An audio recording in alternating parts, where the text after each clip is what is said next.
Good morning, my friends. Sharing my morning coffee with you.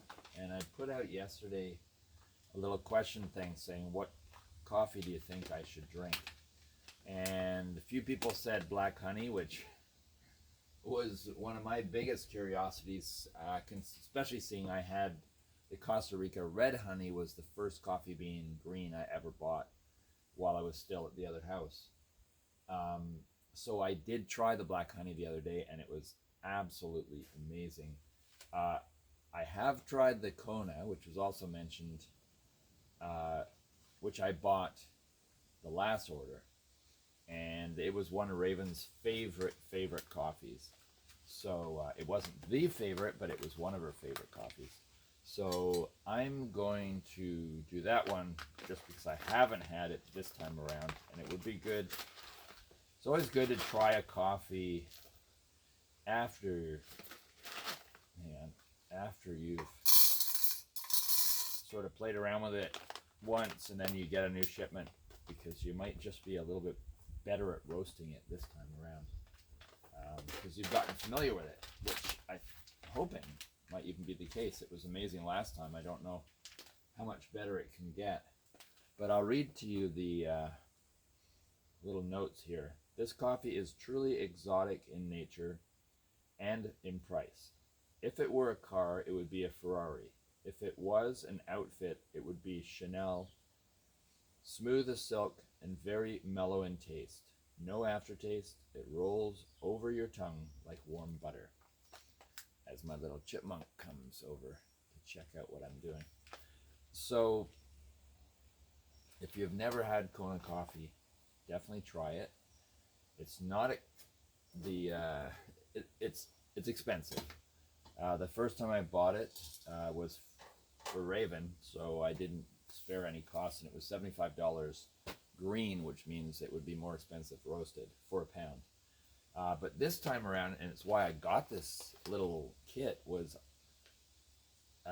still that value of $75. I got 2 pounds, which would have been $150. I got 11 pounds total for $160.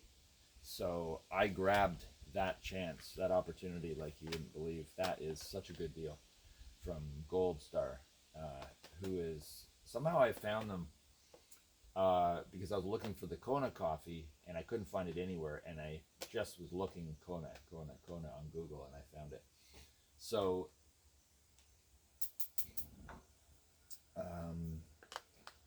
so far I've been really happy with them and their stuff. Now, it's someone mentioned about organic. I found so far all the coffee companies that I've found, it's a matter of looking up their organic coffees and just sifting through which ones they have available at what time. Some of them are organic, some of them are not, some of them are fair trade. There's a whole little range of options that come up, and probably if you wait long enough, an organic one comes up for something that you want that's not organic. Although someone mentioned, I don't have my phone in front of me right now because it's recording, so I'm sorry, my short-term memory is horrible right now.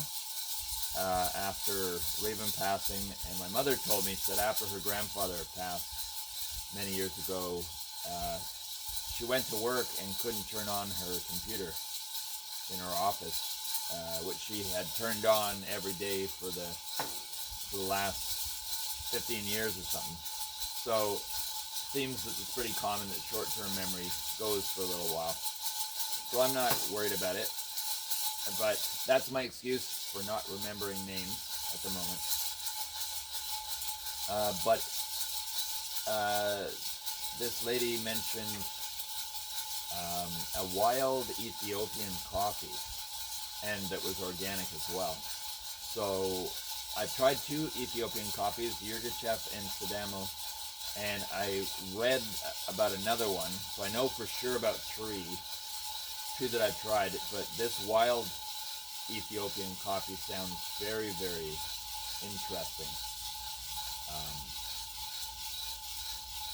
I noticed some coffees are called pea berry, and I'm not 100% sure yet. I know they're smaller beans, but I'm not sure if they are, if a wild bean is called a pea berry as well. I don't think so.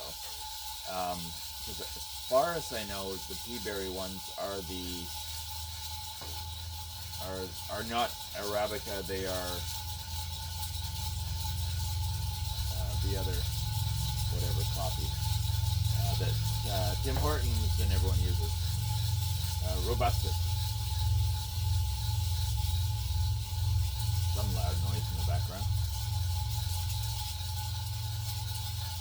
They'll get a surprise if they turn up here because I'm roasting coffee in my long john. You can't see because you only see my hoodie. But I got up, went to the bathroom, put on my boots, and didn't bother to put my pants on. The sun's out and it's crisp, but it's warming up quite nicely. So Hawaiian Kona extra fancy. It's gonna be a lovely coffee this morning. So I'm making this cup extra strong because I know it has a nice softness to it. So that extra little bit, extra strength will not come out, from my experience so far, will not come out bitter or sour. I found some coffees that are mild, and I roast them light, and I make them a little bit heavy on strength. Sometimes they will bring out a kind of a sour taste,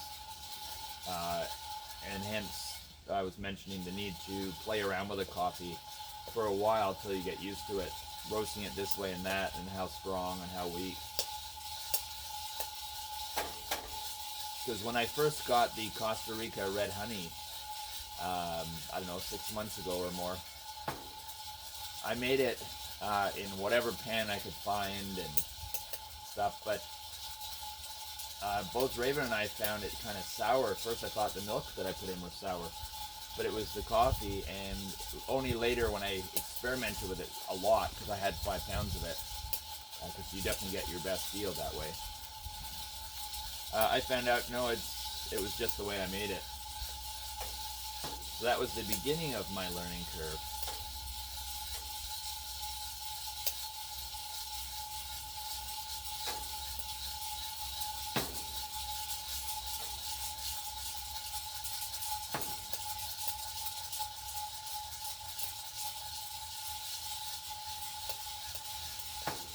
Yeah, so when Raven and I had the first pack of Kona about a month ago, Kona green coffee beans that I tried roasting, it was definitely one of Raven's favorites and one of my favorites for sure. Which is also why I took this chance of buying this company's coffee at this deal, because I thought, well, if it's a good deal but it's shitty coffee, it won't be any good. But I knew from the one pack.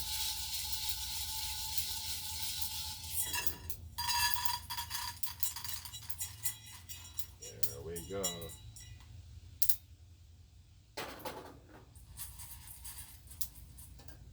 Double check the water is hot enough.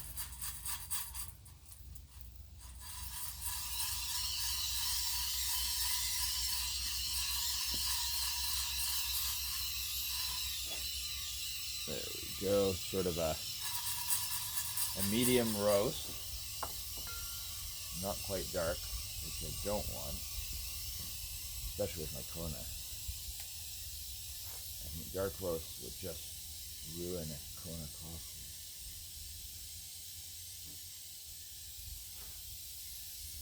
And I put 2 filters in. I have been doing that since I watched a Coffee Hacks video on YouTube. Where's my grinder? Oh, and one of the coffee hacks for the AeroPress, I should say, should include, was to put 2 filters in. Also, another thing was to clean around the rubber plunger thing every so often. because that could enhance some kind of bitterness from old bits of coffee in the thing. So I'm going to pour all of this, probably a cup and a half's worth. Whoop. Almost dropped a bean. Can't. Sacrilege to drop a Kona coffee bean.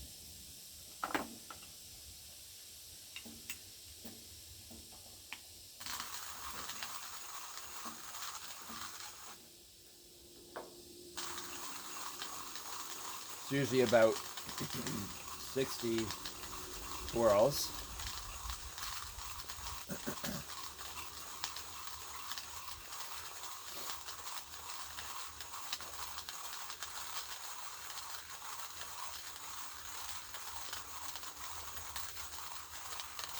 There we go. Sorry, I'm cutting off my head. I always do that.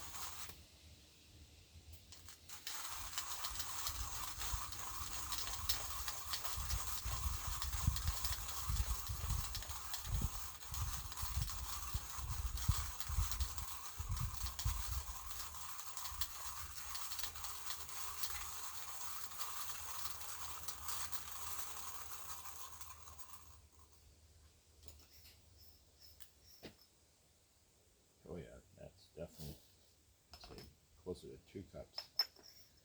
Oh, like 2 small cups. So one nice big mug. Ooh, I don't think I've ever made that much in one cup. Now where did I put my... Okay, so I'm putting that back in my little treasure chest.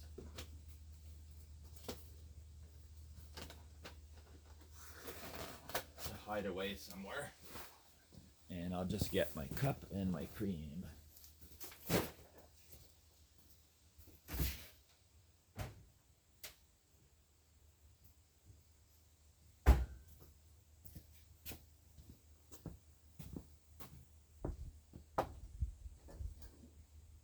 Okay. Just warm up my cup.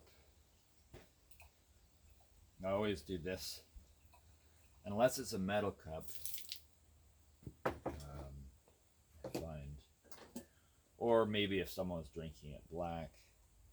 But I have my cream cooling it down as well, so I want to keep everything as hot as... Whoa. This can happen. Some of the coffees just explode. It's like they're alive or something. This does not... I haven't had it happen at all with already roasted coffee. But I think that's definitely proof of its freshness, because I've only had it happen with certain coffees that I've been roasting.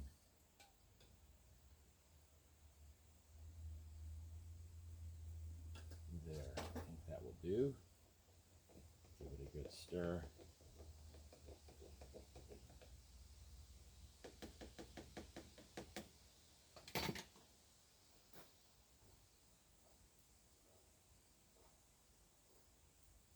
Scrape this off on the edge of the barbecue.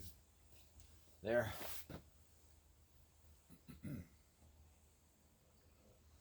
Plunge away.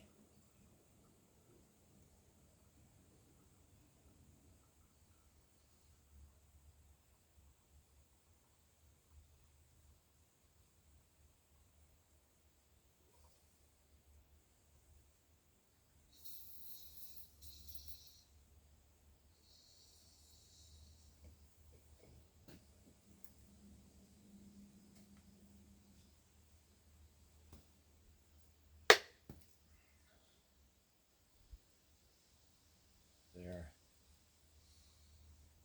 Not sure I'll put this here. It's only used coffee grounds, so hey, I'm already living in a barn. So my mother always said, "What? Were you born in a barn?" Well, I wasn't born in a barn, but I'm doing my good time now, and I'm actually kind of liking it. I think everyone should have a go in a barn.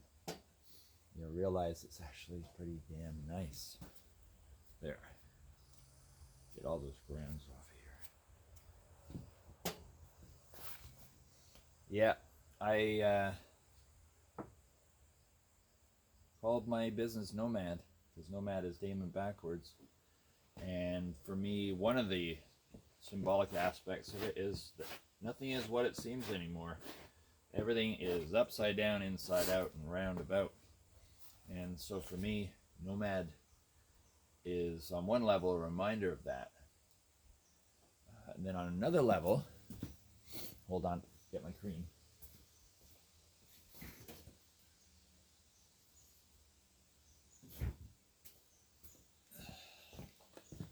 So Nomad is a reminder that everything is not what it seems, but also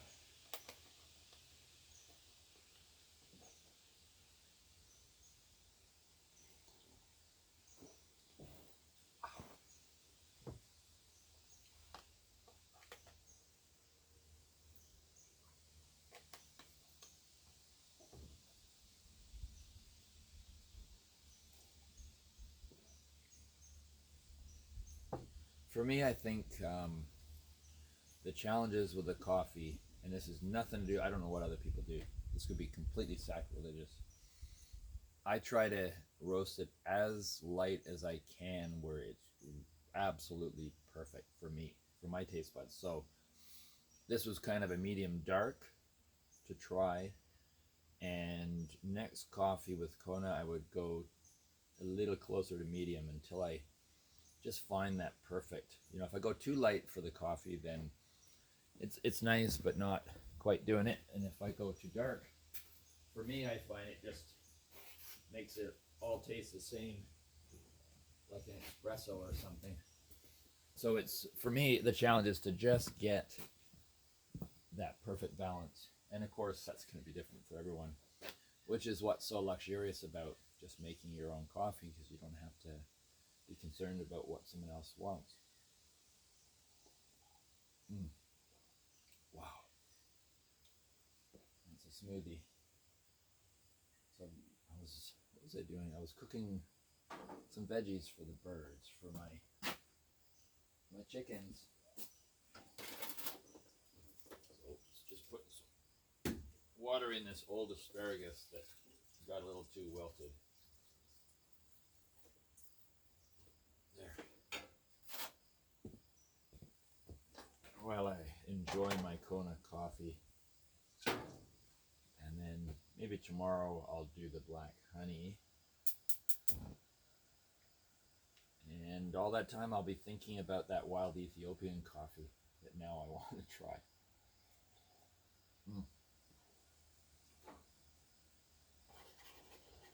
There. Got a little bit of kale from yesterday. I had a really good meal. I've been doing this crazy pierogi thing, and yeah, I got probably the last 2 weeks I've been eating mostly pierogies, but it's not as bad as you think. I usually put like 6 little pierogies in, which would be my rice or my potatoes kind of thing. But I just find I can just take 6 to 10 pierogies out of the freezer, plop them in boiling water for 4 minutes, and then put them to the side, and then just pan fry them with whatever else I'm doing. Sometimes I just put in kale from the garden, tomatoes from the garden, some onions, chopped onions, and that's it. Other times I put in some chopped chicken or chopped steak, something like that. I think I'm going to at some point do a massive prep week where I just freeze a whole bunch of little portions of meat, all chopped, almost diced into little pieces. So I have them readily available for the winter and for that ease. And then I'll have my rice, my potatoes, my pierogies as my choices. That doesn't mean I have to, because when Raven and I were doing the keto, we didn't have any carbs at all. And I felt really good on that diet with the intermittent fasting. I definitely want to bring back the intermittent fasting. I felt so good on it. Stops me from snacking at night as well, and therefore I sleep better. And I think keto for me, I don't think it's as important as for some people, but I do think that not overdoing the carbs in general. So still low carb. I do best on. So just watching the carbs and stuff, eating a lot of good veggies. I've been eating great veggies this summer because of my garden. Of course, that'll go downhill once the garden's gone, although I'm going to keep my kale going so far until it just doesn't grow anymore. If it grows, if I can put a little tent over it to extend its life cycle, I think I would do that. I have this, I forgot what it's called now, red something kale or purple something kale. It's the best kale I've ever had and grown. I have Russian kale right beside it, and the Russian kale got all eaten, holes in it. It was still good, but it got lots of holes in it. My purpley red kale got nothing in the way. Nothing ate it. Well, one or two. But the plant just kept growing taller, and there's always kale leaves growing out no matter how tall it got. So it produced double at least of what the Russian kale produced, as well as looks beautiful. It's just nicer tasting. I forgot what it was called though. It was red something or and it is. It's like dark purple and little bits of green. It's just a beautiful, beautiful kale plant, and it's produced so much. Tastes lovely. Chickens love it too. I love it. It brought me right back to a nice connection with kale. Next year I want to grow some kind of exotic spinach, I think. Kale again. I've got some cabbages that soon are big enough to try. I'm just curious what a cabbage tastes like from the garden. I have some, I don't know if it's chives or leeks or what, but they look like onions, green onions. It was something that I tried. I already ate my kohlrabies way back. I would have to do 2 rotations of kohlrabi based on my experience this time. Tomatoes, this is my best tomato experience. I had some kind of large tomato and some kind of cherry tomato, and then a few Romas from my sister and something. Ground cherries, I would get a few of those plants. They were so fun. Just sort of pick every so often a few of them. I'd like to start getting some little bushes of berries, blueberries, whatever, just a million different berries I would love to be able to harvest. I would love to have nuts, but that's a bit more investment of time and money. But I'd like to try planting a few gwart nut trees, which is half heart nut and half something else nut, and it's supposed to be a hardy enough tree for here. So that's some of my little dreams and plans as far as edibles go. And I think this is probably becoming a long video, so maybe I would, 23 minutes. I think it's kind of getting time. So this is, I guess, number 3 of my new the continuation of, for those who think they know me, Nomad Portal, and that's because of the portal that we have Raven spearheaded, but really we have all opened, and now we're cultivating that and managing and manicuring in a way that portal to be as comfortable and healing and not jarring as possible, although everything seems to be a bit jarring nowadays.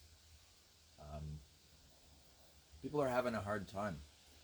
If you're not having a hard time, I'm sure you're using all that extra energy and helping those that are having a hard time, because so many are, for various reasons. I don't want to get into any of those things.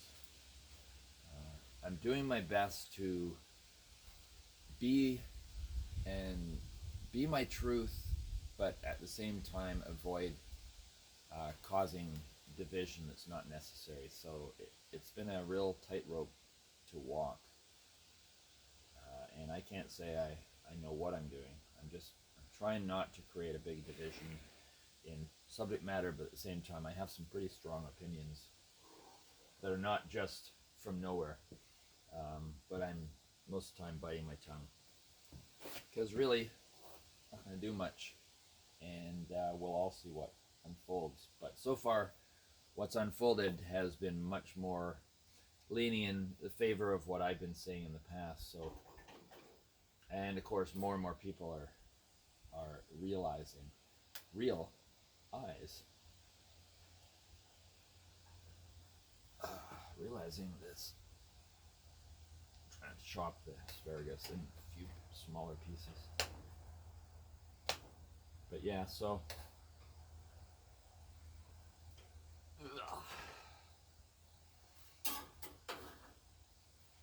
but I have to thank the universe and the situation, the whole lockdown, everything, because without all that, I wouldn't be where I am right now. And where I am right now is a beautiful place. It's a difficult place, bittersweet. But I do choose to be grateful for everything. Just because I don't have the wisdom and the foresight and the depth of vision to understand the wisdom in what I am going through, it doesn't mean that there isn't something very special and sacred about it, and that's what I choose to trust. Some people call that God.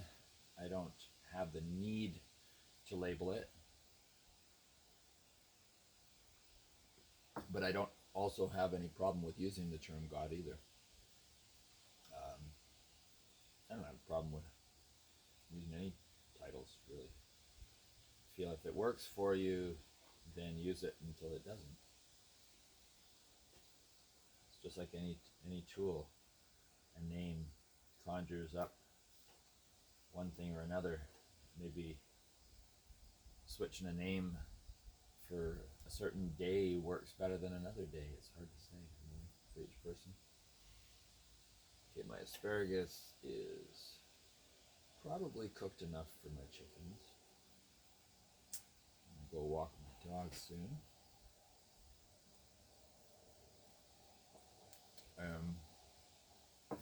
3 o'clock I have an appointment with my bank, and I have to bring a death certificate and Raven's will. Those two things. I tell you, it's complicated stuff. To have to go through these little details. But I guess that's all part of